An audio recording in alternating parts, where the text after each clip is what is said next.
Olá, nossa aula de literatura hoje é sobre literatura contemporânea, que é a literatura a partir da década de 60. Toda a literatura pós-década de 60 até os dias atuais é considerada literatura contemporânea. Inclusive, quem vai seguir essa área de língua portuguesa, língua inglesa, na universidade tem uma disciplina, ou várias disciplinas melhor, só para a literatura contemporânea. É a literatura que corresponde, como eu disse, a partir da década de 60 até os dias atuais, então tem muito material.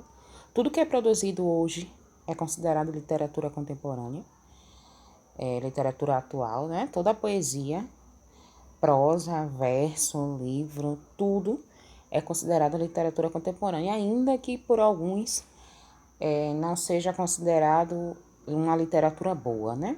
Por exemplo, Felipe Neto tem um livro, é literatura contemporânea, mas para alguns grandes nomes da literatura brasileira não é considerado uma boa literatura. Mas isso é uma questão de cânone, né? Cânone é aqueles nomes grandes da literatura. Bom, a característica geral da literatura contemporânea é uma literatura multifacetada, ou seja, com vários aspectos. Gostos por textos curtos, de rápida leitura, assim como a sociedade. Fragmentação de ideia, apresentação de flashes, assim como o pensamento. Temas ecléticos, realismo fantástico. Então, são temas... A gente vive numa sociedade líquida, né? Bauman chama de... do amor líquido. As coisas não são sólidas. As coisas evaporam de uma forma muito rápida. Então, tudo é muito rápido. O acesso à informação é muito rápido.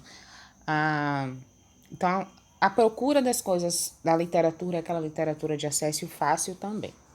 Então, ela é uma poesia que tem refletido as revoluções, né? A poesia contemporânea tem refletido as revoluções e crises que marcaram a segunda metade do século XX.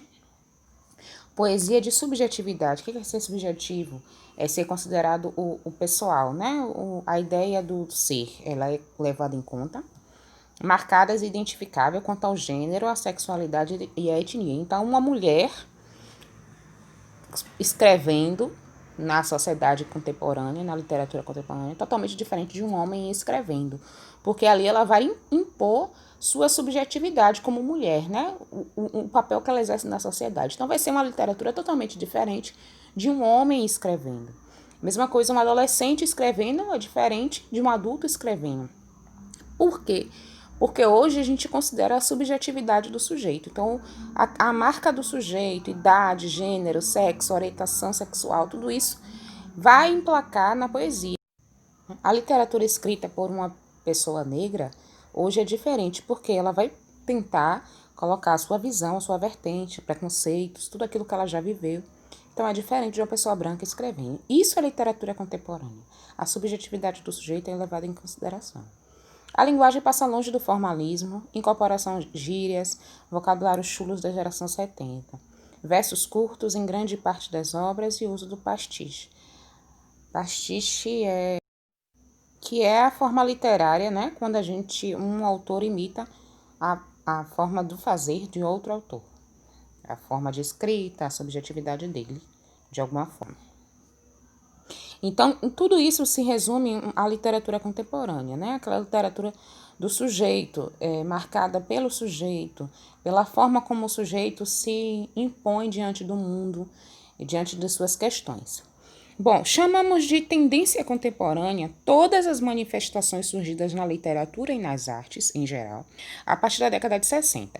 Segundo Faraque Moura, que é um autor, né, no livro, não há um estilo predominante, o livro dele é de 93, mas uma simultaneidade de tendências diferentes que convivem lado a lado. Então não dá para você definir o estilo da literatura contemporânea. São vários estilos. Eu tenho literatura contemporânea, por exemplo, que é a literatura contemporânea que eu mais gosto, que é a literatura marginal. E eu vou explicar, quando a gente fala marginal, a gente não está falando de bandido, tá? Daqui a pouco eu explico isso.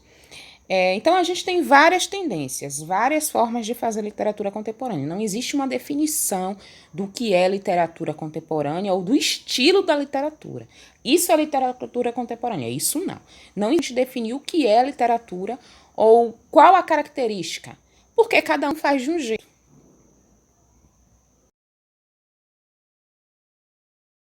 Certo? Então, não dá para a gente rotular, mas a gente consegue fazer a divisão.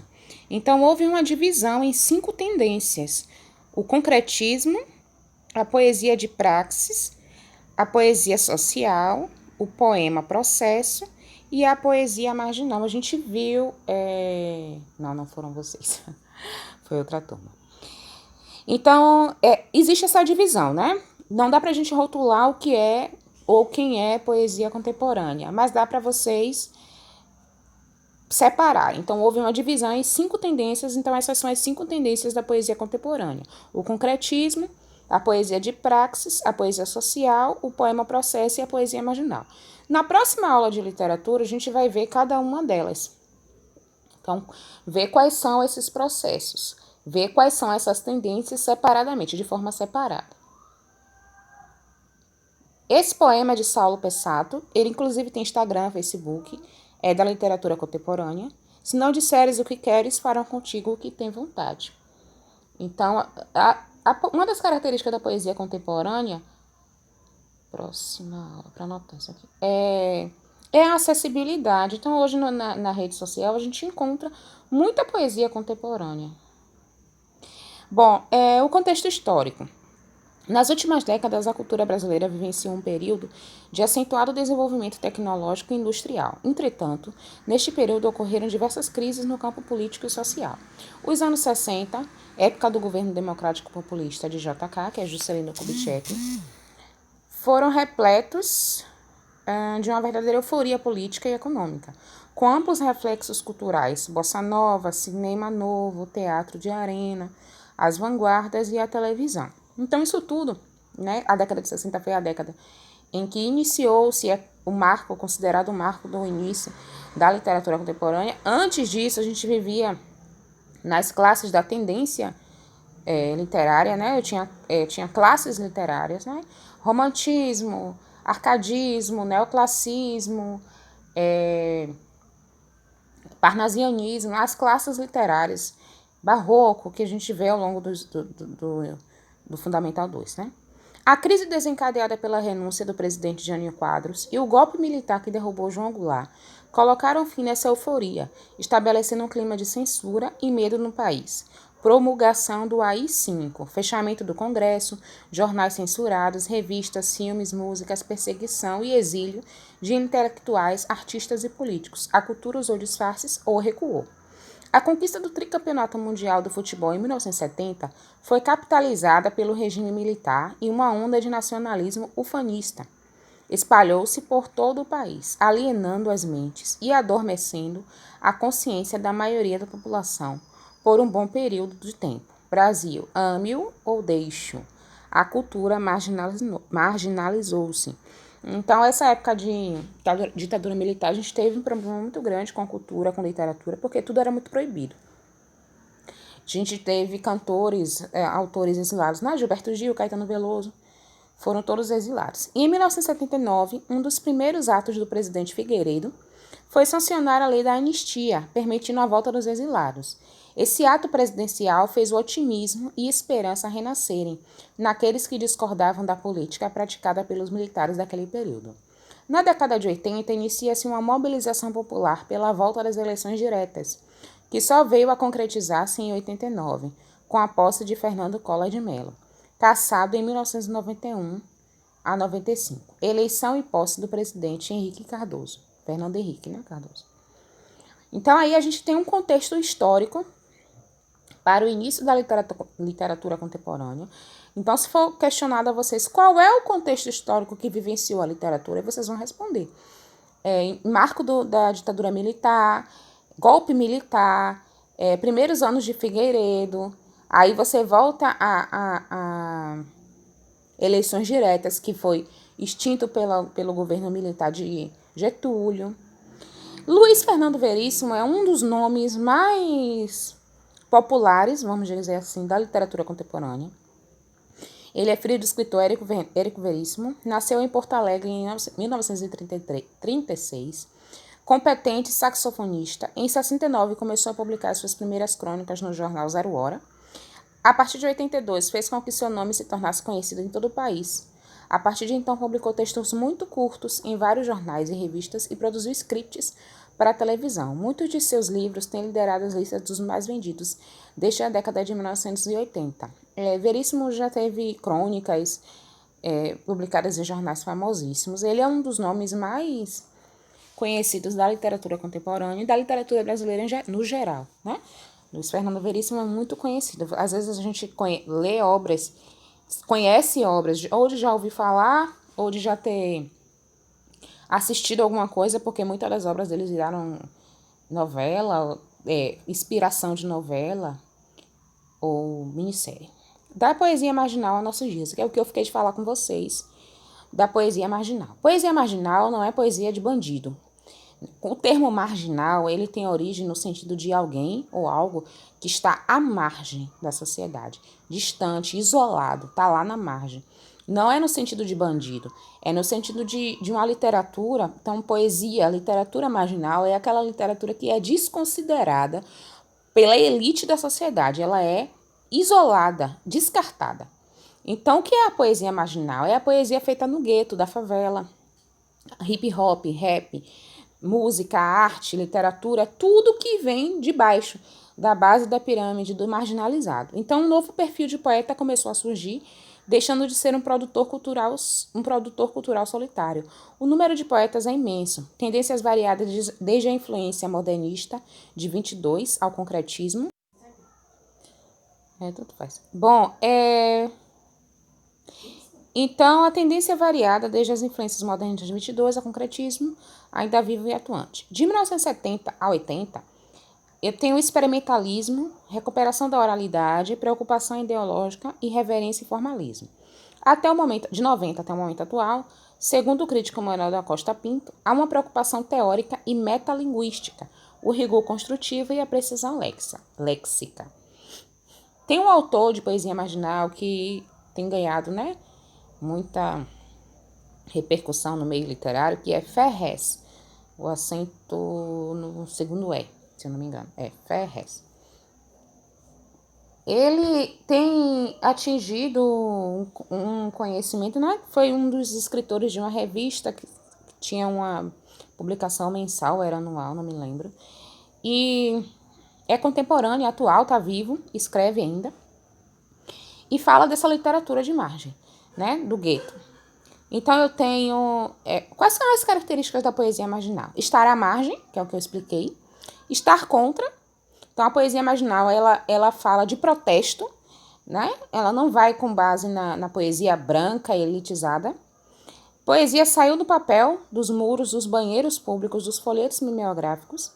Os folhetos são jogados nos altos dos prédios. Os poemas piada, poema minuto, poesia dadaísta. Haikai, que é aquele poema pequenininho, que é de origem japonesa, que são 3 versos. Inclusive, aquele poema de Saulo Pessato que a gente viu é um haikai. A aproximação com artes visuais, desconcentração e poesia de domínio público. Poesia de 22. Então, eu tenho uma poesia acessível. Porque, geralmente, quando a gente pensa, inclusive aqui não tem, mas uma característica da poesia marginal é a linguagem acessível. É aquela linguagem que qualquer pessoa lê e entende. Diferente de muitos livros, quando você pega hoje, que você precisa pegar com um dicionário na mão. Você vai pegar um livro de Machado de Assis, você vai ter que ler, apesar de eu adorar Machado de Assis, mas você vai ter que pegar o livro de Machado de Assis com um dicionário na mão. Tem palavras que nem eu conheço. Então, uma das características da poesia marginal é a acessibilidade. Então, não tem essa desculpa, ler é chato, esse livro é chato porque eu não entendo. Eu tenho aí uma poesia de margem que qualquer adolescente da idade de vocês lê. Não precisa de dicionário, porque a linguagem que ele usa é a linguagem de vocês. Inclusive, a gente vai fazer a leitura de um livro, Eu vou pedir uma resenha de um livro de Ferrez para vocês. E vocês vão ver que a linguagem que ele utiliza é uma linguagem super conhecida. Então, a poesia marginal ela é conhecida como geração mimeógrafa. Surge na década de 70, no momento de repressão política dos fins da década de 60 e é atual, né? Até hoje a gente tem. Hoje, eu arrisco dizer que com muito mais força.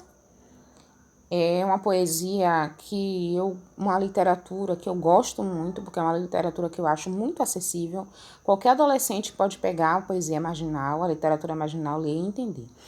A imagem interior e essa imagem aí são são questões, tá? Que vocês vão fazer a leitura da questão e responder, que na próxima aula a gente vai fazer uma correção. Então aí tá passando rapidinho, mas é só vocês darem a pausa, fazerem a leitura e responder. Tranquilo? Lá na frente eu vou mostrar para vocês como vocês vão baixar um livro em PDF. Não é necessário a compra do livro. Tá aí o site, se vocês jogarem. Baixar livro Capão Pecado em PDF. Não precisa nem colocar PDF, pode colocar. Baixar livro Capão Pecado. O primeiro resultado que aparece, esse aí que eu circulei, Capão Pecado, vocês vão clicar e já vai dar a opção de fazer o download, como tá aí no print. Certo? Vocês vão fazer o download e vai abrir o livro de Ferrez, que é esse livro Capão Pecado. Vão começar a leitura desse livro, porque eu quero uma resenha desse livro. O que é uma resenha? É um texto, vocês vão fazer um texto de 20 linhas, olha o livro aí depois que você baixa, de 20 linhas, e me explicando do que fala o texto, certo? Agora vocês vão explicar do que fala o livro de uma forma como que quem nunca leu o livro vai conseguir entender através da sua resenha. Resenhar é o que você... vamos resenhar aqui, vou na casa de fulano resenhar. O que é resenhar? Conversar, explicar, falar de alguma coisa. Você está resenhando demais esse assunto, está falando demais desse assunto. Você vai falar do livro. O que acontece? Como é que como começa, como desenvolve, se é uma história, é fictícia, é realidade, tem personagem, o que acontece nesse livro? Essa resenha vai ser basicamente feita em 8 dias, né? Eu vou pedir que vocês façam a resenha e entreguem na secretaria da escola, mas aí eu vou avisar antes do dia, mas já se organizem porque vai ser provavelmente na próxima semana. Então, vocês vão fazer essa resenha. A resenha vale ponto. Já está contando ponto para a próxima unidade. Não sei como é que vai ficar dividida essa questão de unidades e tal, mas a gente fazendo a correção da avaliação de vocês, que vamos supor que seja uma unidade, essa é a próxima, e eu já estou pontuando essas atividades aí, tá certo? Então, essa resenha ela vai valer ponto, não sei quanto ainda, mas vai valer ponto. Então, caprichem, façam a leitura, em PDF, vocês não vão ter custo para comprar livro, não precisa, é só baixar, no celular mesmo vocês fazem a leitura. Vocês passam horas no Free Fire, horas na resenha, horas no Instagram, tirem um tempinho e vão fazer a leitura desse livro. Certo? Então, façam a leitura, façam a resenha mínimo de 20 linhas, certo? Vocês têm 8 dias, tá?